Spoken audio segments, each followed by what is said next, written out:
Hi everyone, Adam Mills here with Royal LePage, and I want to welcome you to our Facebook Live series called Divorce Isn't a Bad Word, Navigating Uncoupling.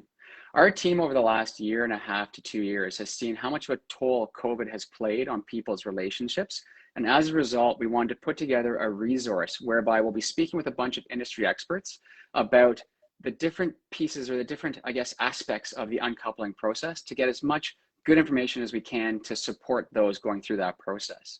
So I'm very, very excited today. We have Pamela George here, who is a financial literacy and credit counselor. And Pamela, I'm going to read out your bio here because I think it's just such an interesting and lovely story. So I'm going to read that out, and then from there we'll get going. So Pamela grew up with an illiterate mom and ever-increasing money problems. She was born into a cycle of poverty that had lasted generations, but was able to take control of her finances and break that cycle and move into a life she loves. Today, Pamela is an accredited financial counselor of Canada and a member of the Association for Financial Counseling and Planning Education. She has over 10 years experience working as a credit counselor and financial aid officer. Her passion is empowering women through the work as a financial literacy and credit counselor. So Pamela, welcome to our Facebook Live series, and thank you so much for being here. I really appreciate it. It's my pleasure, Adam. Thank you. So one of the things that grabbed me immediately when reading your bio and going through your website was the focus on empowering women. So I guess speak to us a little bit about that. So why, obviously from your bio and your background and what you went through growing up, obviously that was something that hit home for you. But how did this all over the last 10 years percolate and get into what you're doing now? Well, it goes back to my history and my background. I saw my mother. She had her own little business, although she was illiterate. She ran a little, for those of you who know Trinidadian cuisine, a little roti shop. It's curry and naan and curry everything. And roti? Yeah, yeah. Beautiful. It's beautiful stuff. Yes. So she had a roti shop and she took care of her kids. She was a single mom. And she ran a business without being able to read and write. I can't even, I don't know how she did it, right? But anyway, she took care of herself. She was independent. She built a house without a mortgage. She was doing really, really good. Then she fell in love with a man. She was somewhere in her 40s. Okay. All this time she was alone, right? Yeah. Her husband left her and she's doing well. Then she fell in love and she, I don't know, all her money smart, she just let it go.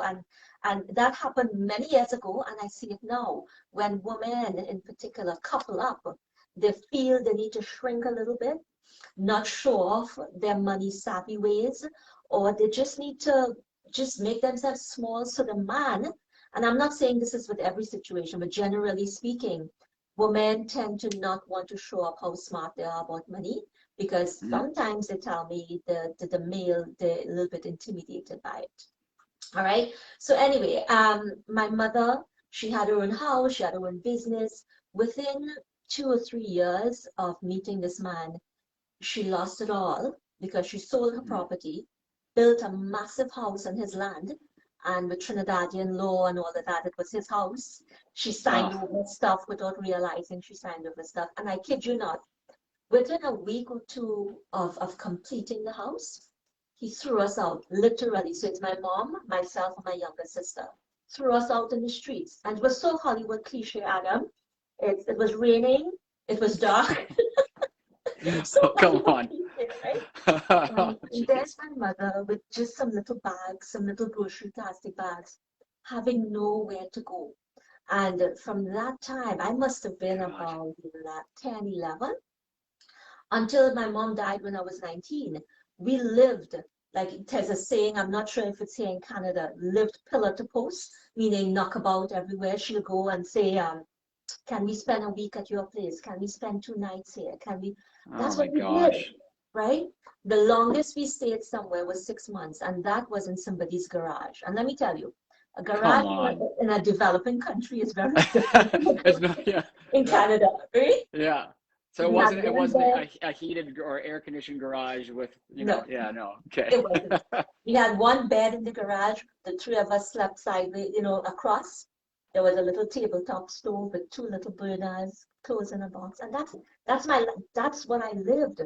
And I promised myself that I will not follow the same fate as my mother. I will always keep control of my finances.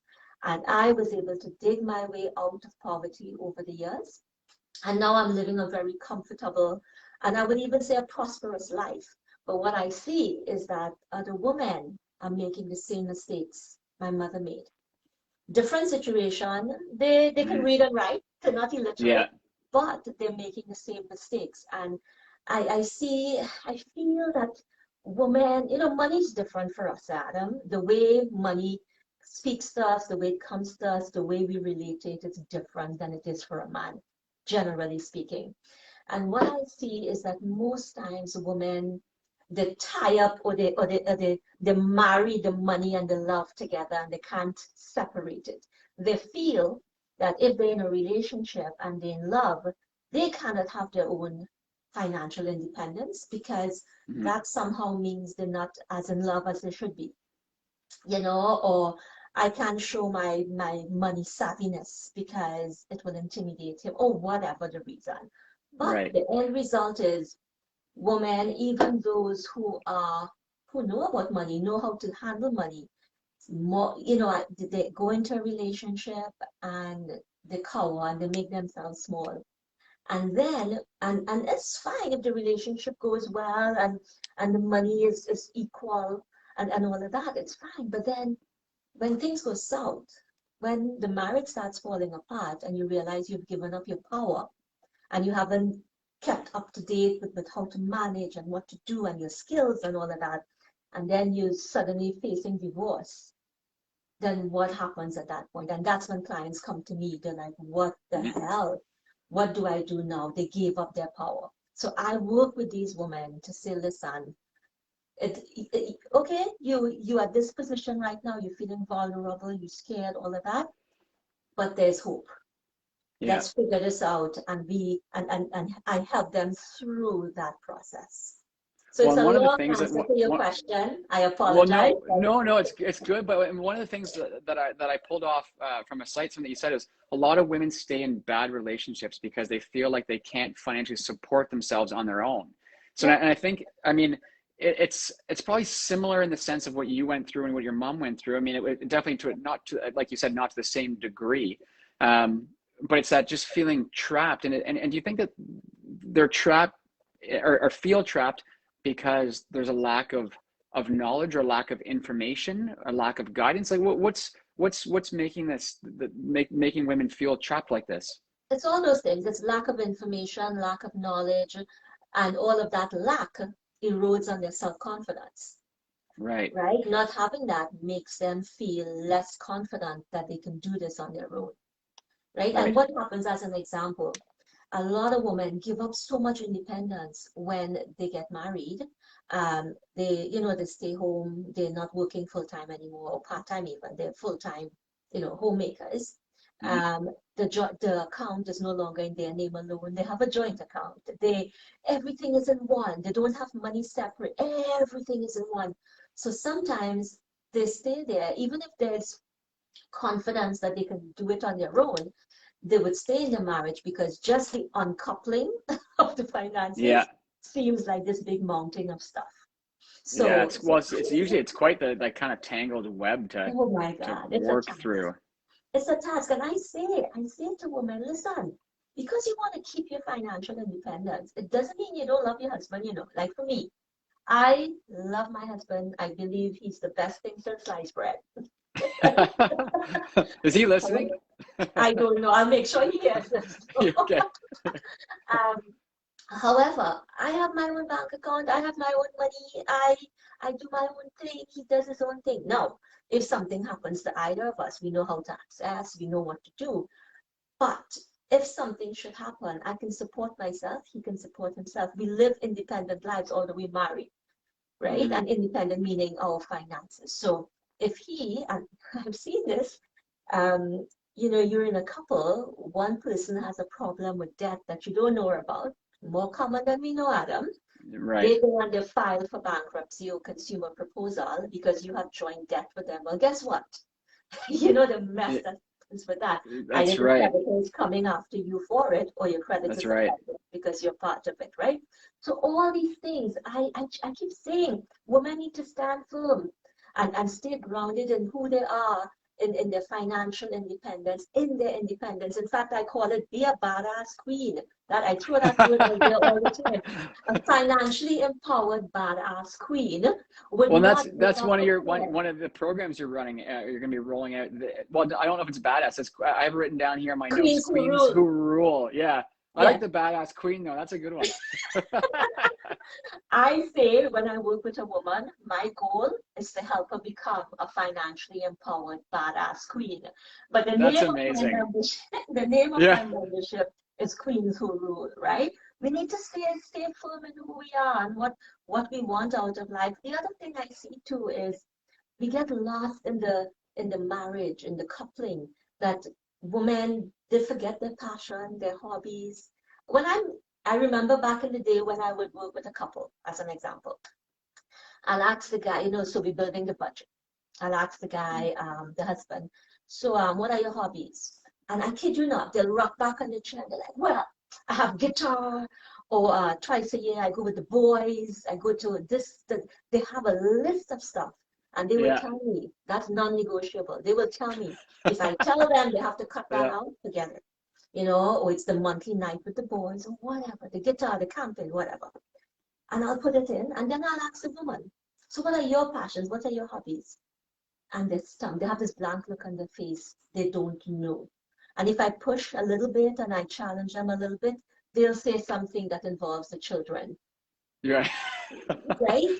Yeah. And that is a serious thing from a woman, and a woman who wants to help other women be financially empowered, badass queens. That scares me because they're losing themselves in the process. That's right. Right? So I work with women to help them stay true to who they are and hold on to their financial independence. And let me tell you, when you have financial independence, you have a whole lot working for you because you have the confidence, and that permeates in every aspect of your life.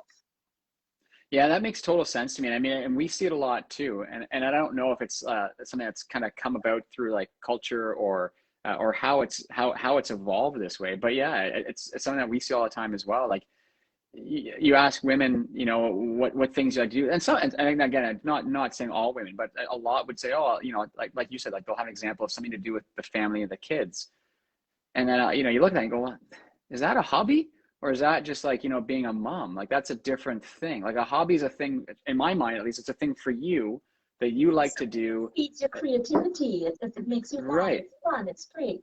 But let me tell you, we have lived, and I don't mean to go all feminism on you here, Adam, That's all but good. we have lived in a world where it's the it's a it's the patriarchy, right? And things are done in a certain way because of that. Hmm. And here we are. I do feel we're in a place and time where women are claiming back their true power and place in the world. And Right. I am proud to be part of that. But it Eh, is this way because things have been done for years and years and years based on the patriarchy dictating it. right. Right? But we're coming back in full force, Adam. 100%. No, and it's good. I mean, and I like when I went through your website and I went through all the information that and what you're doing. I was like, geez, this is really really great. Mhm. So one thing before there's two things I want to let you talk about for sure is the two different programs that you're going to be launching and like pushing through in the Mhm. new year. But I read so there was a few tips that you'd put together. So if a woman's thinking about leaving a marriage, so if they're just in that headspace, Mhm. what are some of like the quick things that they should do? I mean, not saying that they're going to do this stuff because they're leaving for sure, but if things are rocky or not feeling good, what should they do to at least get themselves in I guess, a starting position in case the uncoupling process does happen? Well, let me tell you, whether you're thinking of some kind of uncoupling or you happily married, you need to have your own damn bank account for God's sake. Get your own bank account. Okay, get an account. So let's say your husband, the family banks with TD, as an Mhm. example. Open a separate account in your name alone with another bank. And there are many reasons for that. One of it is called the right of offset, which we don't have time to get into, but go with a completely different bank. Open a simple cheap, free. A lot of banks have these free accounts now. Open a free checking account. You don't need the bells and whistles. You just need a free thing to put money in and remove it when you want to. All right? Mm-hmm. Have a checking account in your own name. If it's in a relationship where the husband is a bit controlling, which, by the way, I have an example. A lady said to me, a husband said to her, because he found out she was opening an account on her own, he said to her he will file for divorce if she went ahead with it. Come on. Yeah. Oh, yeah. Oh, yeah. So, so my That's thing that is, to me seems that, I mean, that's fairly that's you saying know, to leave his extreme. house. I would Yeah. leave. Yeah, Right? it's just like I don't even know what you would do with that. That's yeah. Anyway, we still, navigating that. But let's say it's a situation where you can't open an account because when you go to the bank, you need to show proof of address. And yes, you might open the account, but you risk the, the, the chance of the bank sending you letters at your address that your husband can see. And if he has a problem with you opening a new account, that could cause Mhm. problems, right? So opening a bank account may not be that. And let me tell you, I have women who have said, I told the bank, don't send me any information at home. I Yeah, just gave them a, only email me and that's it. right? But she still ended up with stuff and her husband found out. So the banks Right. really need to step up and support women in this way. They really do. But let's say you can't open a bank account, go to a close friend and start putting a little bit money aside. Like even if it's $20 a day, a week, at the end of the month, it's 80 Mhm. bucks. And have them keep it for you. Keep track of it, but have them hold on to it. Because if Right. you're in an abusive relationship and you're ready to leave, you need that money, Yeah. right? Yeah, no, And that's what I would suggest. that's a really good piece of advice. I think it's even for people who aren't going through, my takeaway from this is even if you're not going through uncoupling, if you could be happily married or you could be sick, whatever, open your own bank account, like have your own bank account. So it's Yes. already there. So that way, I mean, no one's going to ask questions if you have one because it's been there the whole time. Have So your it's own not bank like account, it's, have your own credit card, yeah, right? You don't have to be permanently joined at the hip when you're in love yeah, with someone. You can have your yeah, independence. What a concept. yeah. I like it. So tell us, the two programs that you're going to be rolling out that that are going to be, I think, from what I've gathered, of huge value to people. There's two that you're rolling out. You're going to be putting like full force ahead on these Yeah. two kind of plans in the new year. So it's the Queens Who Rule Membership Club. It's a 3-month program. That's the badass one. That's the badass queens. It's called Okay. Queens Who Rule, and it's $99 a month for 3 months. And during that 3 months, you get to be in a group with other badass queens. So you get to interact and talk and understand that, listen, this is a community where we're coming together so we can learn and grow regarding our money. In that group, though, over the 3 months, I go over and I teach and I do a bit of group counseling on the 7 pillars of money management, which we should do another live at some point, but I'll get into that. Okay. But Yeah. I cover all the pillars of it's my model that I created. It's a 7 pillars of money management. The next intake, so right now it's closed. I'm working with the current group. I am going to open registration maybe in the middle of December before everybody spend their money. I'm going to open Smart. it. Yeah, that's right. And I'm just going to open it for maybe 5 days and fill the next program that will run from January until March. Okay. So look out for that. And then the second, only have two offerings, the membership program, and the second one, it's a financial breakthrough, and that's one-on-one deep dive counseling. It's 4 months, and that's heavily focused on financial counseling and working with the clients to help them with their specific situation. It's teaching, it's counseling, it's going diving deep and figuring out, like if you filed bankruptcy 10 years ago or a consumer proposal and you have debt again, there's a problem.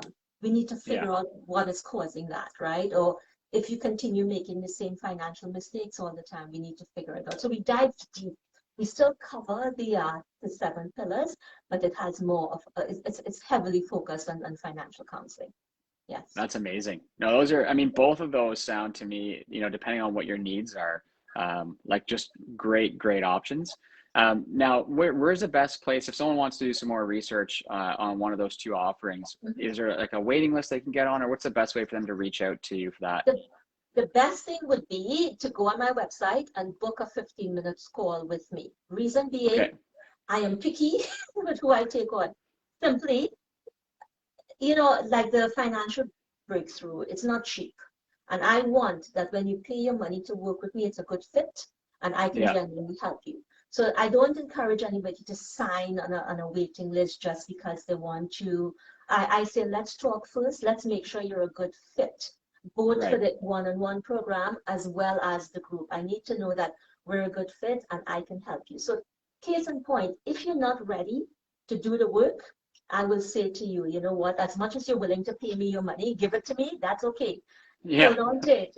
And when you get to the point, when you get to that place that you're ready to do the work, I will take your money at that point. So Yeah. No everybody, one. yeah, I think as a financial credit counselor, I mean, if you were taking people's money and they weren't in a position where you could add value to them, I mean that seems like a not the right thing to do. Let's say so. No, it's a good approach to have people yeah, go to the website, reach out to you, have a chat, and then from there, yes, if you agree with them that yes, you're in a position where this program's going to be of benefit, then it's full steam ahead and you can get going.